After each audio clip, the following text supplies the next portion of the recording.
Bonjour Manouya. Aujourd'hui, je reçois Isabelle Balland. Alors, tu campes ici carrément. Je pense que je devrais m'installer définitivement parce qu'on doit se voir à peu près tous les 2-3 mois. Donc voilà. Voilà. Donc là, cette fois-ci, c'est le guide Moana. Voilà, le petit guide de la mer qu'on voit danser justement. Et alors, vas-y, dis-nous, qu'est-ce qu'il y a de nouveau? Parce que tous les ans, on se dit... Bah d'abord, c'est pareil, c'est pas pareil, c'est à la fois pareil et pas pareil. C'est pareil.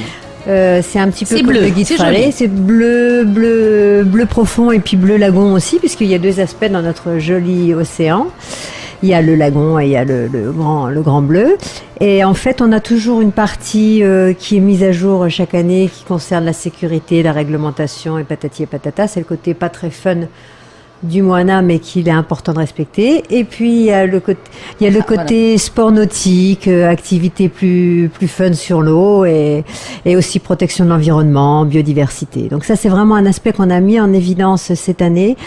On a essayé de développer des dossiers où on parle de notre environnement, du développement durable, du respect de la biodiversité, des associations qui s'en occupent. C'est un atout aussi, non seulement touristique, mais il faut penser aussi à la survie de la planète, des enfants, etc. À nos générations futures, à ce qu'on veut laisser à nos enfants, en effet, autant pour la faune que pour la flore.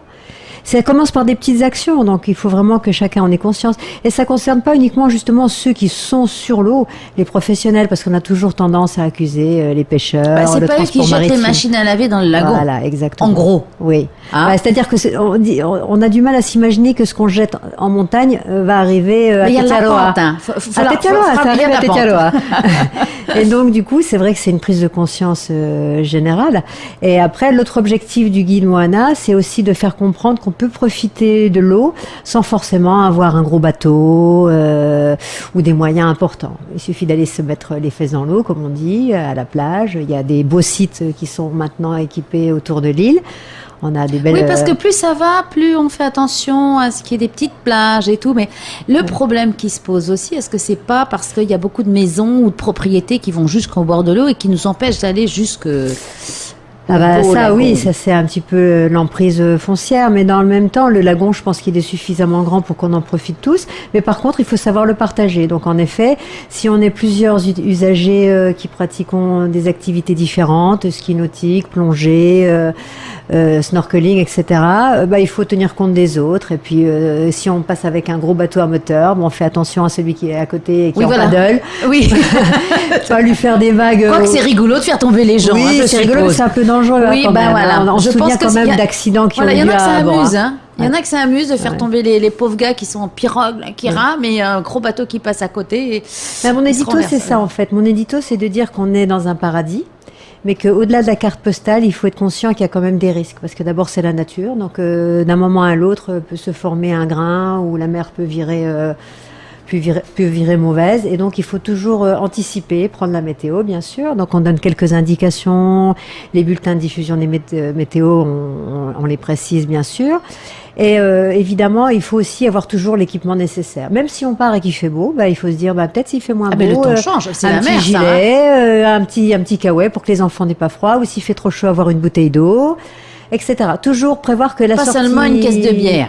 Ouais, mais même si on part une heure, même si on part et prendre un téléphone en état de marche, etc. Ou une VHF, peu importe. Mais en tout cas, un moyen de communiquer. Puis jamais partir tout seul, parce qu'on a vu que, par exemple, des chasseurs sous-marins qui étaient pourtant expérimentés, sous le coup de l'émotion ou de leur concentration à vouloir attraper un poisson, certains se sont retrouvés coincés au fond. Et puis là, si le copain n'est pas là, on peut pas faire grand-chose. Donc c'est dramatique de revenir sur ces éléments, sur ces événements. Mais il faut rester conscient que... Mais le risque existe toujours. Voilà. Et après, évidemment, ce guide, c'est aussi l'œuvre commune avec nos partenaires. Évidemment, c'est aussi une manière pour eux de mettre en avant leurs nouveautés, leurs spécificités. Donc il y a des beaux moteurs, on va pas citer, parce que sinon, si on en cite un, on cite tout le monde. Je ne cite personne, mais je crois que tous font des efforts pour avoir des nouveaux produits et avoir des choses qui s'adaptent à ce dont les gens ont besoin. Donc on fait un gros effort sur les SAV, on fait un gros effort sur ce qu'on trouve en rayon, en stock. Et je peux vraiment dire que moi j'ai le sentiment que les professionnels de la mer cherchent toujours à à satisfaire leurs clients actuels et futurs. Ils essayent de devancer un petit peu les besoins. Pas forcément avec des produits de haute technologie, évidemment, ils suivent la technologie. On trouvera toujours le dernier téléphone cellulaire ou la dernière radio super, machin truc.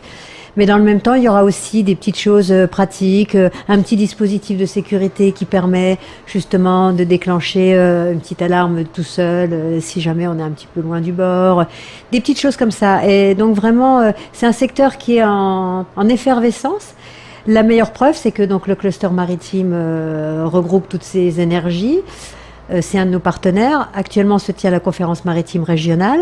Et donc, c'est un secteur économique important. La pêche, l'aquaculture, la perle. Ça reste un secteur où on a beaucoup d'attentes.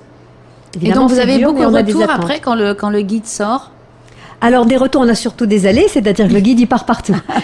C'est ce que je voulais préciser aussi, c'est que grâce au réseau des gendarmeries, le petit guide Moana part oui, parce que ils sont aussi pour la sécurité. Donc c'est eux qui forment au permis mer, aux cartes plaisance, etc.